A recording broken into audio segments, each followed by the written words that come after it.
नमस्कार guys, welcome है आप सभी का मेरे यूट्यूब चैनल पर। मैं सुभी वर्मा आज आप सबको बताने वाली हूँ हल छठ पूजा के बारे में। कब मनाया जाएगा, क्यों मनाया जाता है हल छठ, आइए हम जानते हैं।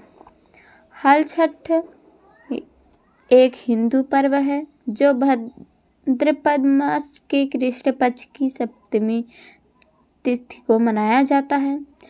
इसे बलराम जयंती के रूप में भी मनाया जाता है क्योंकि इस दिन भगवान कृष्ण के बड़े भाई बलराम का जन्म हुआ था। इस व्रत को महिलाएं अपनी संतान की लंबी आयु और सुख समृद्धि के लिए रखती हैं। 2025 में हल छठ 14 अगस्त दिन बृहस्पतिवार को मनाया जाएगा। आइए अब जानते हैं हल छठ क्यों मनाया जाता है। हल छठ का व्रत मुख्य रूप से संतान की लंबी आयु, सुख समृद्धि और अच्छे स्वास्थ्य की कामना के लिए रखा जाता है। इस दिन भगवान बलराम की पूजा की जाती है जो भगवान विष्णु के अवतार माने जाते हैं। यह व्रत महिलाओं द्वारा अपने बच्चों के लिए रखा। आइए जानते हैं हल छठ का महत्व क्या है। हल छठ का व्रत धार्मिक और सामाजिक महत्व रखता है। यह पर्व भगवान बलराम को समर्पित है और संतान की कामना करने के लिए महिलाओं के लिए विशेष महत्व रखता है। इस दिन व्रत रखने पर और पूजा करने से संतान की लंबी आयु, सुख और समृद्धि का आशीर्वाद मिलता है। आइए अब हम बात करते हैं हल छठ की पूजा की विधि के बारे में। छठ के दिन महिलाएं जल्दी उठकर महुए के दातून से अपनी दांत साफ करती हैं, स्नान का व्रत करने का संकल्प लेती हैं और भैंस के गोबर से बनी छठ माता की आकृति या चित्र की पूजा करती हैं। साथ ही हल ऋषि पशु किसान का भी चित्र करती हैं। पूजा में कलश, गणेश, पार्वती, कुल्हड़ और ज्वार की धानी, महुआ, मटकी, देवली, 7 तरह के अनाज आदि अर्पित किए जाते हैं।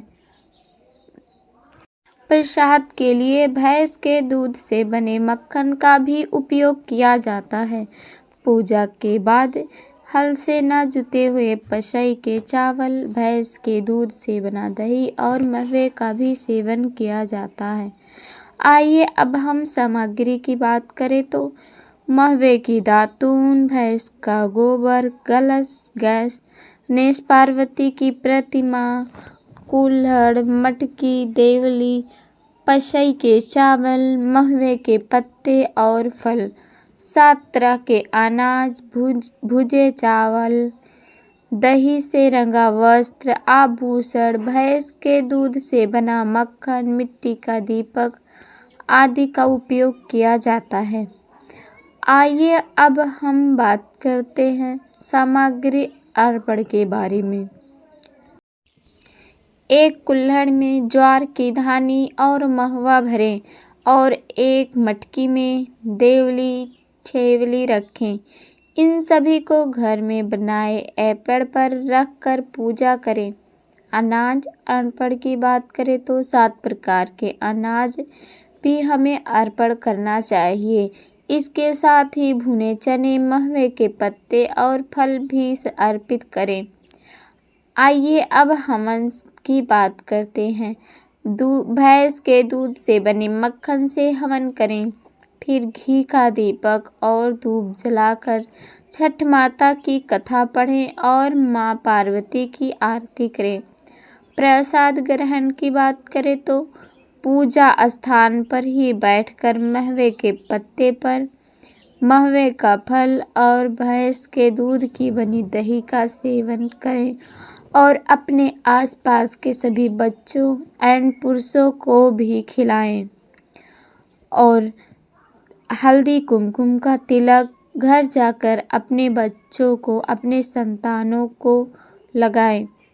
आइए अब भोजन के बारे में बात करते हैं तो इस दिन बिना हल से जुते हुए खाद्य पदार्थ खाए जाते हैं, जैसे भैंस का दूध, दही, घी आदि का सेवन किया जाता है। पसई के चावल का सेवन भी आप कर सकते हैं। हल से जुते हुए अनाज जैसे गेहूँ, मक्का, जौ आदि हम नहीं खा सकते हैं। अपने संतान की लंबी आयु के लिए छठ पूजा का बहुत ही महत्व माना जाता है। जो व्रत महिलाएं अपनी संतानों के लिए पूरे श्रद्धा मन से करती हैं। गाइस, मिलते हैं ऐसे किसी नेक्स्ट वीडियो में, तब तक के लिए बने रहिए। आप चैनल को लाइक, सब्सक्राइब एंड कमेंट करिएगा। Thank you.